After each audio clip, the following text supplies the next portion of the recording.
Hello दोस्तों, नमस्कार।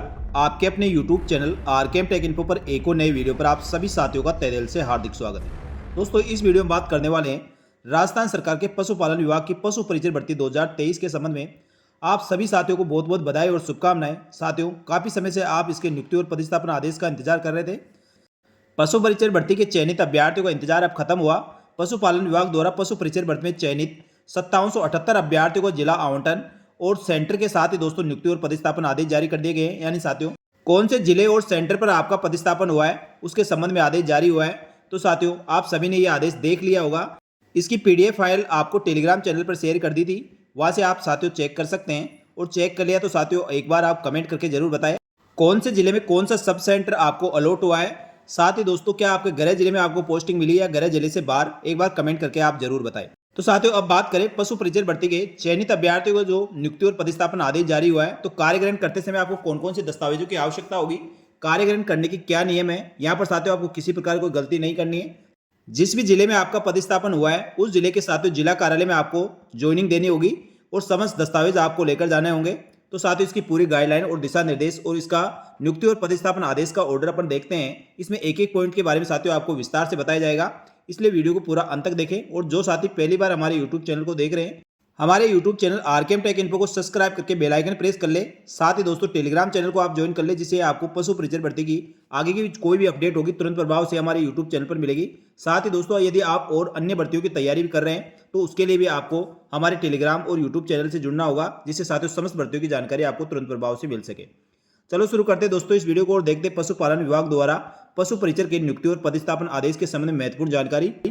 साथियों, राजस्थान सरकार निदेशालय पशुपालन विभाग जयपुर द्वारा पशु परिचय का नियुक्ति और पदस्थापन आदेश जारी किए गए हैं। राजस्थान कर्मचारी चयन बोर्ड द्वारा पशु परिचय भर्ती के दस्तावेज सत्यापन पात्रता की जांच के पश्चात अंतिम रूप से चयनित अभ्यर्थियों में, जिसमें गैर अनुच्छेद के 5146 व अनुसूचित क्षेत्र के 632 अभ्यर्थियों को पशु परिचय पद पर अंतिम रूप से चयन किया जाकर उनकी सूची पदस्थापन की अनुशंसा निदेशालय पशुपालन विभाग को की गई थी। उसके पश्चात बोर्ड से प्राप्त सूची के अनुसार 5778 अभ्यर्थियों को राजस्थान सिविल सेवा संशोधन अधिनियम 2017 के अनुसार, यानी साथियों 7वें वेतन आयोग के अनुसार पशु परिचय भर्ती में अंतिम रूप से चयनित अभ्यर्थियों को पे मेट्रिक लेवल के अनुसार कार्यग्रहण की तिथि से 2 वर्ष तक परिवीक्षा प्रशिक्षणार्थी के रूप में, प्रोबेशन ट्रेनिंग के रूप में आपको 12,400 रुपये प्रति माह फिक्स वेतन दिया जाएगा। और जो संलग्न सूची अभ्यर्थियों की सूची दी गई है उसके पदस्थापन आदेश और नियुक्ति प्रदान की जाती है। यानी साथियों, जो संलग्न सूची में सभी अभ्यर्थियों को नियुक्ति और पदस्थापन आदेश जारी हो गए हैं।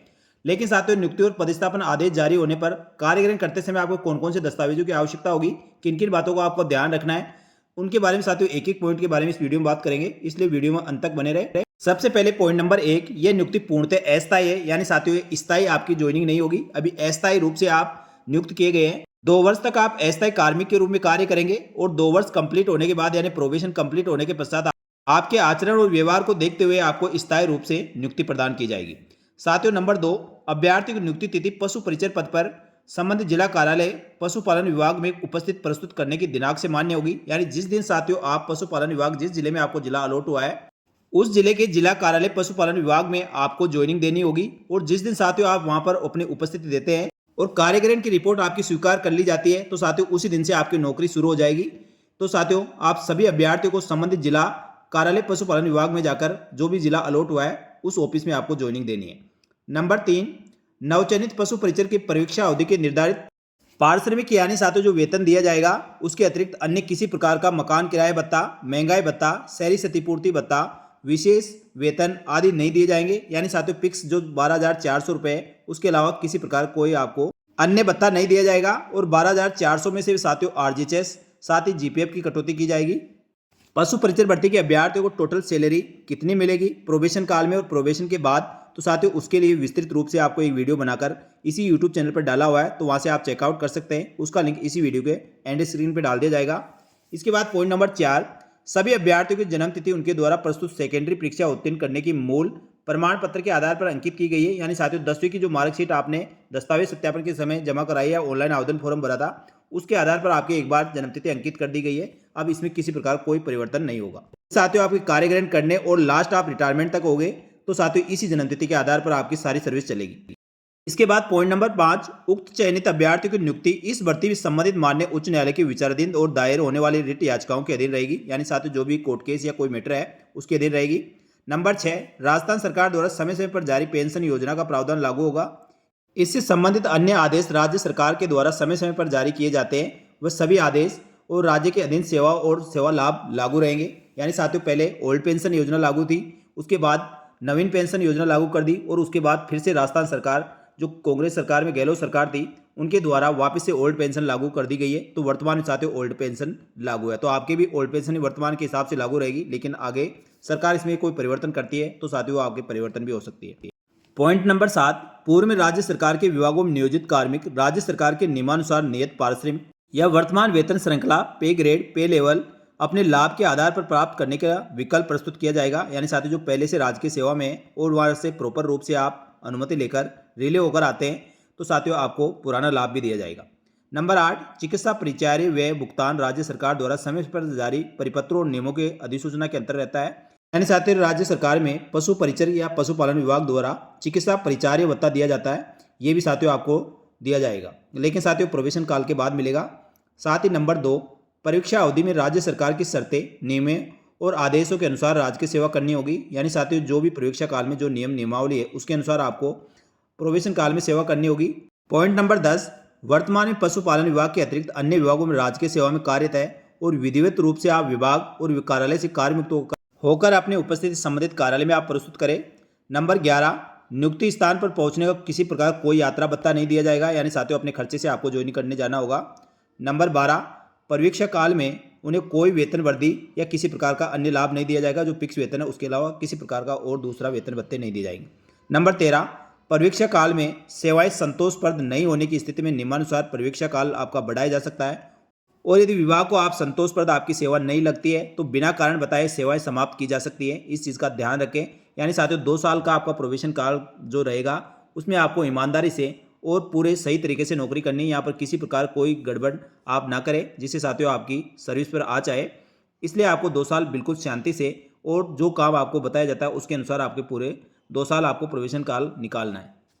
पॉइंट नंबर 14, परीक्षा काल के दौरान राज्य सरकार द्वारा समय समय पर जारी आदेश दिशा निर्देशों के अनुसार असाधारण अवकाश EOL स्वीकृत किया जा सकेगा एवं असाधारण अवकाश स्वीकृति और उपभोग करने की स्थिति के नियमानुसार आपका परीक्षा काल बढ़ाया जाएगा। यानी साथियों आपको विशेष कारण से यदि असाधारण अवकाश EOL लेते हैं, जितने EOL आपकी कटेगी उतना साथियों आपको परीक्षा काल बढ़ जाएगा। इस चीज़ का ध्यान रखें। कोई विशेष परिस्थिति हो तो ही आप असाधारण अवकाश EOL ले, अन्यथा दोस्तों आप इसको स्किप करें। नंबर 15, परीक्षा अवधि प्रोबेशन काल संतोषपूर्ण सेवा पूर्ण के उपरांत राजस्थान सिविल सेवा संशोधित वेतन नियम 2017 के अनुसार यानी 7वें वेतन के अनुसार आपको पे मेट्रिक लेवल 1 के अनुसार जो निर्धारित वेतन श्रृंखला है उसके अनुसार आपको वेतन दिया जाएगा। L1 की साथियों 17,700 के लगभग बेसिक सैलरी रहेगी और उस पर जो भी वेतन भत्ते लगेंगे उसके आधार पर साथियों आपको लगभग 23 से 32,000 रुपये के लगभग आपकी सैलरी बन सकती है। इसके बाद पॉइंट नंबर 16, परीक्षा प्रशिक्षणार्थी को ट्रेनिंग के रूप में आपको नियुक्त अभ्यर्थी द्वारा नियुक्ति आदेश में उनके नाम के सम्मुख अंकित जिला कार्यालय में उपस्थिति प्रस्तुत करते समय निर्धारित योग्यता मापदंड में निम्नलिखित मूल दस्तावेज और उनकी फोटोप्रति आपको उपलब्ध करानी होगी। यानी साथियों ऊपर तो आपके प्रोबेशन काल के नियम नियमावली थी, अब साथियों आपको कार्यग्रहण के समय कौन कौन से दस्तावेजों की आवश्यकता होगी उसके बारे में बताया गया है। तो साथियों सबसे पहले पुलिस द्वारा जारी पूर्ववर्ती प्रमाण पत्र जो संबंधित जिले के पुलिस अधीक्षक कार्यालय द्वारा जारी हो, यानी जिस जिले के आप हैं वहाँ के साथियों पुलिस अधीक्षक कार्यालय से आपको पुलिस चरित्र प्रमाण पत्र बनवाना है। साथ ही अभ्यर्थियों को कार्यग्रहण करते समय निर्धारित अटेस्टेशन फॉर्म जो साथियों आपने ऑनलाइन फॉर्म भरा था उसका प्रिंट आउट और सेल्फ डिक्लेरेशन आपको प्रस्तुत करना होगा।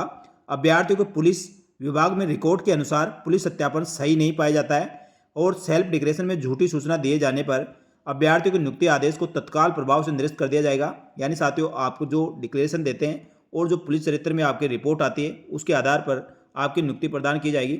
दोनों में कहीं भी डिफरेंस पाया जाता है तो साथियों आपको नियुक्ति निरस्त भी की जा सकती है और ऐसे अभ्यर्थियों के विरुद्ध आपराधिक और कानूनी कार्रवाई भी की जाएगी।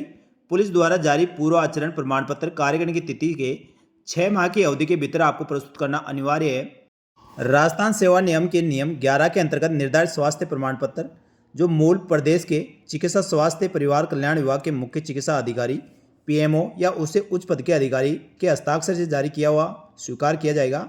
यानी साथियों स्वास्थ्य प्रमाण पत्र आपको आपके जिस भी जिले के निवासी है वहाँ से आप बना सकते हैं। वहाँ के साथियों जो प्रमुख चिकित्सा अधिकारी है यानी PMO से आप बनवा सकते हैं या साथियों CMHO से आप बनवा सकते हैं।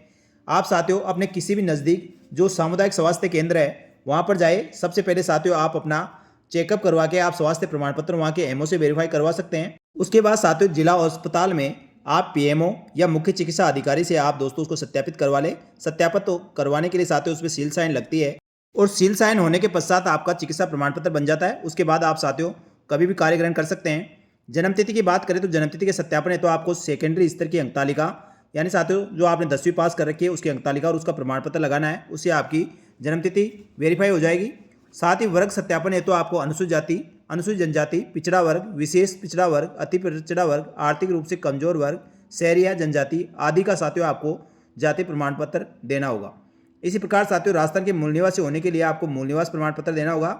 विवाहित होने की स्थिति में आपका विवाह यदि 22/5/2006 या इसके बाद हुआ है तो विवाह प्रमाण पत्र लगाना होगा। साथ ही दहेज न लेने के संबंध में एक स्व घोषणा पत्र देना होगा। तंबाकू और तंबाकू उत्पादन का सेवन नहीं करने के संबंध में आपको स्व घोषणा पत्र देना होगा। विवाहित होने की स्थिति में संतान संबंधी स्व घोषणा पत्र, अविवाहित महिला अभ्यर्थी को ऑनलाइन काउंसलिंग के समय अपलोड किए गए मूल पत्र आपको सबमिट कराना होगा। पति पत्नी अथवा पति पत्नी में से कोई राज्य सेवा में है तो उनको साथियों उससे संबंधित आपने जो काउंसलिंग के समय प्रमाण पत्र अपलोड किया गया है वह मूल घोषणा पत्र आपको लगाना होगा। 2 अलग अलग राजपत्र अधिकारी व सक्षम स्तर से जारी नवीनतम चरित्र प्रमाण पत्र की आपको आवश्यकता होगी। विधवा कोटे में चयनित महिलाओं को अपने पति की मृत्यु का प्रमाण पत्र की सत्यापित प्रति आपको लगानी है। साथ ही विधवा परित्यक्ता महिला होने की स्थिति में सक्षम न्यायालय द्वारा डिग्री प्रमाण पत्र की प्रति लगानी है। साथ ही विकलांग कोटे में जो चयनित अभ्यर्थी है उनको निःशक्तता प्रमाण पत्र जमा कराना होगा। भूतपूर्व सैनिक कोटे से चयनित अभ्यर्थी को भूतपूर्व सैनिक का जो डॉक्यूमेंट्स मांगा गया है वह आपको सबमिट कराना होगा। यानी साथियों आपने ऑनलाइन काउंसलिंग या दस्तावेज सत्यापन के समय जो दस्तावेज जमा कराए हैं सभी दस्तावेजों की प्रति आपको साथियों ओरिजिनल और उसकी फोटो प्रति आपको कार्यग्रहण के समय आवश्यकता होगी। यानी चयनित अभ्यर्थी को जो बिंदु संख्या 16 में ऊपर जो भी अंकित दस्तावेज आपने बताए हैं वह सभी दस्तावेज आपको कार्यग्रहण करते समय संबंधित जिला कार्यालय पशुपालन विभाग को आवश्यक रूप से आपको प्रस्तुत करना होगा। इसके अभाव में आपको कार्यालय में उपस्थिति स्वीकार नहीं की जाएगी। यानी साथियों ये समस्त दस्तावेज जो प्रमाण पत्र आपको संलग्न करने उसके ओरिजिनल और उसकी फोटो प्रति होनी चाहिए और जो स्व घोषणा पत्र है वह सभी घोषणा पत्र आपके ओरिजिनल लगेंगे। वह सभी के साथ दोस्तों आप संबंधित जिला कार्यालय में कार्यग्रहण कर सकते हैं। कार्यग्रहण के समय आपको साथियों जो उपरोक्त दस्तावेज मांगे गए हैं उसमें से किसी प्रकार कोई दस्तावेज की कमी होगी तो आपको कार्यग्रहण नहीं करवाया जाएगा। इसका ध्यान रखें। यदि समस्त दस्तावेज आप तैयार करके लेके जाए। निर्धारित योग्यता मापदंड के अनुसार दस्तावेज प्रस्तुत नहीं किए जाने के संबंध में और प्रस्तुत दस्तावेजों में अगर कोई अभ्यर्थी नियुक्ति के लिए नियमानुसार सेवाधारक नहीं पाया जाता है तो उसका नियुक्ति आदेश स्वतः निरस्त समझा जाएगा और उसका कोई भी क्लेम विभाग द्वारा नहीं किया जाएगा। नंबर 19, चयनित अभ्यर्थी को वरीयता यानी मेरिट का निर्धारण राजस्थान कर्मचारी चयन बोर्ड द्वारा जारी मेरिट के अनुसार संबंधित जिला कार्यालय पशुपालन विभाग स्तर पर किया जाएगा और नियमानुसार भविष्य में पदस्थापित जिले में परिवर्तन हेतु हकदार होगा। यानी साथियों जो राजस्थान कर्मचारी चयन बोर्ड द्वारा रिजल्ट के समय जो मेरिट लिस्ट जारी की गई है उसके अनुसार आपकी मेरिट रहेगी, लेकिन इसका निर्धारण जिस कार्यालय में आपका साथियों पदस्थापन हुआ है उस जिले में जिस प्रकार से आपको दोस्तों पदस्थापन किया गया है तो जिस मेरिट क्रमांक अनुसार आपको वहां पर पदस्थापन किया गया है उसके अनुसार आपकी मेरिट निर्धारित की जाएगी। अब चयनित अभ्यर्थियों को कार्यग्रहण कब से करना है तो साथियों चयनित अभ्यर्थी को नियुक्ति और पदस्थापन आदेश जारी होने के पश्चात साथियों आज नियुक्ति और पदस्थापन आदेश जारी हुए हैं, लेकिन आप कार्यग्रहण 25/9/2025 से लेकर 15 अक्टूबर 2025 तक यानी 21 दिन का आपको समय दिया गया है। और ये समय साथियों जो कार्यालय दिवस माने गए यानी जिस दिन आपका ऑफिस खुला रहेगा उस समय में आपको उपस्थित होकर कार्यग्रहण करना होगा। यानी साथियों 25 सितंबर से लेकर 15 अक्टूबर 2025 तक आप कभी भी कार्यग्रहण कर सकते हैं। यदि साथियों निर्धारित अवधि में यानी 21 दिन में आप 15 अक्टूबर तक कार्यग्रहण नहीं करते हैं तो उनका नियुक्ति आदेश स्वतः निरस्त समझा जाएगा। इसलिए साथियों सभी अभ्यर्थी जैसे आप अपने दस्तावेज तैयार कर लेते हैं, जिनके दस्तावेज तैयार आप साथियों 25 सितंबर से आप ज्वाइन कर सकते हैं। लेकिन यदि आपके दस्तावेज जैसे पुलिस चरित्र प्रमाण पत्र नहीं बनाए, स्वास्थ्य प्रमाण पत्र अब आपको बनाना है तो उसमें 1-2 दिन का आपको समय लग सकता है। तो साथियों 25 सितंबर से लेकर 15 अक्टूबर के बीच में आप कभी भी कार्यग्रहण कर सकते हैं। यहाँ पर साथियों सीनियरिटी का कोई इश्यू नहीं रहेगा। यहाँ कई अभ्यर्थियों के मन में ये रहता है कि जो अभ्यर्थी पहले कार्यग्रहण करेगा उसकी सीनियरिटी पहले रहेगी, ऐसा कुछ भी नहीं है।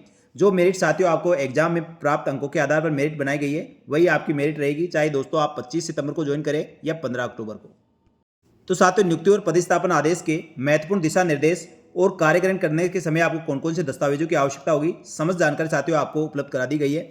अब बात करें साथियों जो संबंधित जिला कार्यालय द्वारा आपको नियुक्ति और पदस्थापन आदेश स्वीकार किए जाएंगे उनके लिए भी दिशा निर्देश है, जो इसकी प्रतिलिपि जो सूचनार्थ और आवश्यक कार्रवाई के पॉइंट नंबर 5 में आप देख सकते हैं। इसमें संयुक्त निदेशक उप निदेशक कुचामन सिटी पशुपालन विभाग को भेजकर लेकर संबंधित चयनित अभ्यर्थियों से बिंदु संख्या 16 में अंकित समस्त दस्तावेज कार्यग्रहण करते समय प्राप्त करने के उपरांत ही उनकी उपस्थिति स्वीकार करें एवं अन्य निर्धारित योग्यता मापदंड के मूल दस्तावेजों की सत्यापन करें तथा दस्तावेजों की एक एक प्रति जो प्रमाणिक प्रति उनकी निजी पत्रावली जो पर्सनल फाइल बनती है उसमें लगाए। साथ ही संबंधित चयनित अभ्यर्थियों द्वारा कार्य ग्रहण करते समय प्रस्तुत पुलिस चरित्र प्रमाण पत्र जो पूर्व आचरण प्रमाण पत्र, यदि किसी अभ्यर्थी के संबंध में कोई टिप्पणी रिमार्क अंकित किया गया है तो उसकी उपस्थिति स्वीकार नहीं करे। यानी साथियों, पुलिस चरित्र प्रमाण पत्र जब आप बनवाते हैं उसमें किसी प्रकार का कोई गलत रिमार्क लिखा होगा, उनका कार्य ग्रहण नहीं करवाने के संबंध में बताया गया है। साथ ही दोस्तों, ऐसे अभ्यर्थियों को परीक्षण हेतु प्रकरण निदेशालय को तत्काल प्रेषित किया जाए और आपके कार्यालय में उपस्थित अभ्यर्थियों की एक जाए रिपोर्ट तैयार करके 16/10/2025 को, यानी साथियों 15/10 तक ज्वाइनिंग है और 16/10 तक की सारी रिपोर्ट निदेशालय की जो ईमेल आईडी दी गई है उस पर सेंड करना होगा, जिससे पता लग पाएगा कितने अभ्यर्थियों ने कार्य ग्रहण किया है और कितने अभ्यर्थियों ने नहीं। उम्मीद करता हूँ साथियों यहाँ तक जो जानकारी दी गई है और आपको एक एक पॉइंट जो समझाया गया है उससे आप बिल्कुल संतुष्ट होंगे। इसलिए साथियों वीडियो को लाइक जरूर करें। आगे बात करें साथियों, नीचे चयनित अभ्यर्थियों की सूची दी गई है। इस सूची में समस्त चयनित अभ्यर्थियों के सबसे पहले साथियों इसमें सीरियल नंबर है, उसके पश्चात रोल नंबर है। इसमें चयनित अभ्यर्थियों का सबसे पहले सीरियल नंबर, रोल नंबर, अभ्यर्थी का नाम, पिताजी का नाम, जन्म तारीख, जेंडर, कैटेगरी, सब कैटेगरी, साथ ही कौन सा सब सेंटर आपको अलॉट हुआ है, साथ ही डिस्ट्रिक्ट, कौन से डिस्ट्रिक्ट में आपका पदस्थापन हुआ है। ये साथियों टोटल 5778 अभ्यर्थियों की पूरी लिस्ट है। तो आप साथियों सबसे पहले इसमें अपना नाम चेक करें, कौन सा जिला और सब सेंटर आपको मिला है और एक बार कमेंट करके जरूर बताएं। साथियों, आपके जिले में आपको पोस्टिंग मिली है या आपके जिले के बाहर, आपके जिले में आपको पोस्टिंग मिली है तो आपके घर से कितनी दूर आपको पोस्टिंग मिली है, तो साथियों एक बार कमेंट करके जरूर बताएं। और सभी चयनित अभ्यर्थियों को एक बार फिर से साथियों मेरे YouTube channel RKM take info की तरफ से बहुत बहुत बधाई और शुभकामनाएं। आगे भी साथियों आपको कार्य ग्रहण करने या किसी प्रकार कहीं पे भी कोई समस्या है तो तुरंत प्रभाव से आप कमेंट करके बता सकते हैं। चाहे साथियों इस वीडियो के कमेंट बॉक्स में या हमारे टेलीग्राम चैनल पर आप दोस्तों कमेंट करके किसी प्रकार कोई समस्या हो तो सवाल पूछ सकते हैं, आपकी पूरी समस्या का समाधान किया जाएगा। साथ ही दोस्तों अन्य भर्तियों की महत्वपूर्ण और सटीक जानकारी के लिए हमारे YouTube channel RKM take info को सब्सक्राइब करके बेल आइकन प्रेस करके रखें, जिससे दोस्तों नई वीडियो की नोटिफिकेशन आपको तुरंत प्रभाव से मिल सके। तो इस वीडियो में साथियों इतना ही। एक बार फिर से साथियों चयनित अभ्यर्थियों को बहुत बहुत बधाई और शुभकामनाएं। आपके नियुक्ति और पदस्थापना आदेश जारी हो गए। तो समस्त दस्तावेजों के साथ आप 25 सितंबर से लेकर 15 अक्टूबर तक कार्य ग्रहण कर सकते हैं। जिस दिन साथियों आप जिला कार्यालय में कार्य ग्रहण कर लेंगे उस दिन से आपकी सरकारी नौकरी शुरू हो जाएगी। तो एक बार सभी अभ्यर्थियों को पुनः बहुत बहुत बधाई और शुभकामनाएं। इस वीडियो में इतना ही। जल्दी मिलेंगे दोस्तों एक और भर्ती की महत्वपूर्ण सटीक जानकारी लेकर। तब तक के लिए धन्यवाद। जय हिंद, जय भारत।